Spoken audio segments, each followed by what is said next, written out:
All right, let's break down the Giants-Jets game from the hashtag Tank Flight point of view. You know him as a Jets beat writer for The Post and co-host of the Gangs All Here podcast. Brian Costello is on for this segment of Know Your Enemy. Kaz, a lot of these Giants fans have been checked out of what's been going on at One Jets Drive since, I guess, the fourth play of the season. So we need you to get them all caught up. Thanks for hopping on with us. I guess we can start with the health and the storylines out in Jets camp. Who's healthy, who may or who may not play?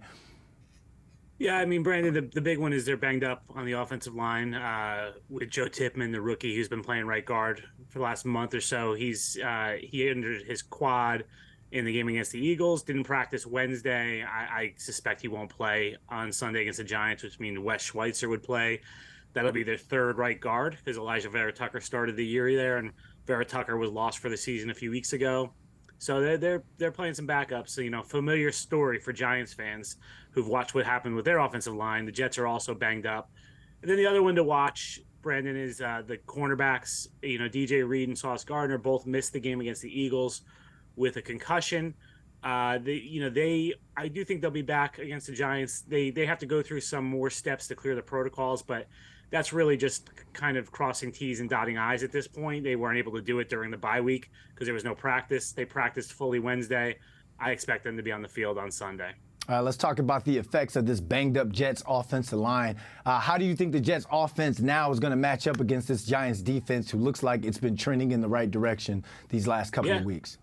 Yeah, that's the top. I mean, that's the key to the game for the Jets to me, is how they answer the Wink's pressures and everything they're going to throw at the Jets, because they played okay. The big concern coming into the year was the offensive line, and they've been okay. They have not been a liability to the point where they're losing the Jets games. Since, week 2 against Dallas was rough, but the last few weeks they've been okay.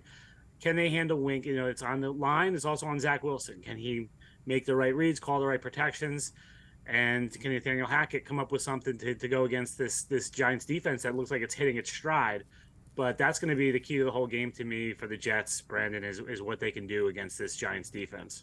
Jets defense has definitely looked like they've already hit their stride. In fact, Brian Daboll gave praise to the Jets defense in terms of the way they take the ball away in their red zone defense. So can this Jets D force Tyrod Taylor into some turnovers? That's what they've been doing all year, Brandon. And the question now is, can they sustain it, right? Last year, they really didn't force turnovers, especially down the stretch, and that was the big problem. This year, they've been great at causing turnovers, and they've got them against some really good quarterbacks. Jalen Hurts, Patrick Mahomes, and Josh Allen have 8 combined interceptions against the Jets. So they've done it. So I do think they'll be able to do it against Tyrod. It's going to be interesting to see how the Jets attack him, and can they sustain this level of play that they've been at defensively, because they've really been carrying the team. If you watch the Eagles game, the Jets could only kick field goals until they got an interception at the end of the game, and then the Jets scored a touchdown. But it's really been the defense carrying this team. If DJ Reed and Sauce Gardner don't play, are you worried about the back end, the secondary giving up the deep ball? And you've seen the Giants offense kind of opening up the deep ball and getting big plays on the passing game and the offense. Could the deep ball be a liability if DJ Reed and or Sauce Gardner don't play? One, I think they're going to play. I don't think there's any.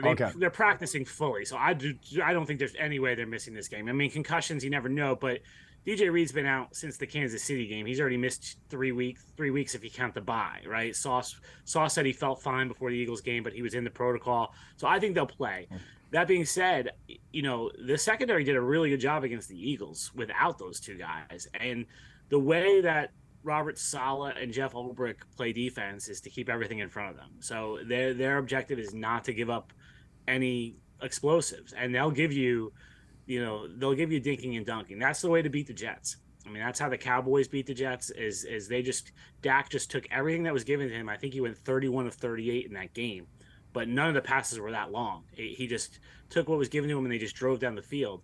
The Jets want you to have to methodically work down the field because they feel like you can't do that all game. So I wouldn't be worried about the deep ball even without them, but I do think those two guys will be on the field. Looks like we got to get a pause on Sauce Gardner versus Jalen Hyatt part 2. And let's see if Tyrod Taylor will take what this Jets defense gives them. There's 3 phases to football, Kaz, and the Jets special teams has been pretty great this year. How do you think the special teams will play a part in this matchup? Yeah, I mean, Brandon, you can make the argument that Greg Zuerlein and Thomas Morstead have been the Jets' most consistent players. Like the kicker and punter have been great this year, and that hasn't always been the case with the Jets. If you follow the Jets, they've gone through a lot of kickers and punters through the years, but they've been really, really good. And the Jets, like I talked about, they struggled to score touchdowns, but Zuerlein has been money. He's been kicking field goals really well, and then Morstead. Jets had back-to-back weeks where they had safeties against the Chiefs and the Broncos. And that was really, Morstead set that up. He pinned the teams inside the 10, and then the defense did the rest. So they've been good. And then Xavier Gibson obviously had the big return in week 1 against Buffalo to win the game. He was a little banged up last week, but I think he's back. I think the return game we'll see, but I do think the Jets' kicking game is solid. Yeah, Xavier Gibson, I love what he does on the punt return level, but I like how they use him on offense as well. He definitely is the X factor in this game. Brian Costello, thanks for joining us. All right, Brandon, thanks for having me.